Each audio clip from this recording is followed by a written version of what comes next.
বিশ্বের শীর্ষ অর্থনীতি যুক্তরাষ্ট্র অনেক বছর ধরে যার প্রধান ব্যবসায়িক অংশীদার ছিল দ্বিতীয় শীর্ষ অর্থনীতি চীন।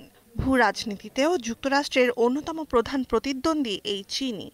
অবশেষে রাজনৈতিক বৈরিতা স্পষ্ট হতে শুরু করেছে দুই দেশের বাণিজ্যিক সম্পর্কেও, দেশ দুটির মধ্যকার লেনদেনে। জানুয়ারি থেকে মার্চে চীন যুক্তরাষ্ট্রের মধ্যে বাণিজ্যিক লেনদেন নেমে আসে ৬,০০০ কোটি ইউরোতে। চীনকে টপকে এ সময় যুক্তরাষ্ট্রের সঙ্গে সবচেয়ে বেশি ব্যবসা করেছে ইউরোপের সর্ববৃহৎ অর্থনীতি জার্মানি।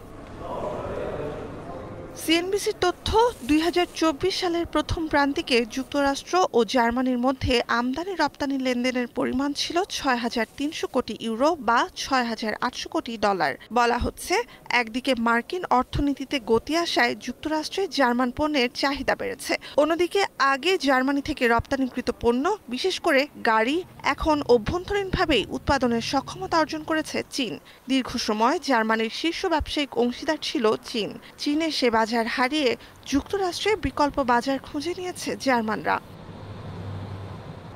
বেশ কিছুদিন ধরেই জার্মানির বাণিজ্যিক অংশীদার হিসেবে ব্যবধান কমছিল যুক্তরাষ্ট্র ও চীনের। জার্মান পণ্য রপ্তানিতেও চীনের চেয়ে যুক্তরাষ্ট্রই ছিল বড় বাজার। এর মধ্যেই গেল কয়েক বছরে জার্মানি থেকে আমদানি বাড়ায় মার্কিন প্রশাসন। বাণিজ্যিক চর্চার ধরন নিয়ে সম্প্রতি একে অপরের বিরুদ্ধে অনুসন্ধান শুরুর ঘটনায় উত্তেজনা বাড়ছে ইউরোপীয় ইউনিয়ন ও চীনের মধ্যে। আমদানি শুল্ক আরোপেরও হুমকি দিয়েছে দুপক্ষই।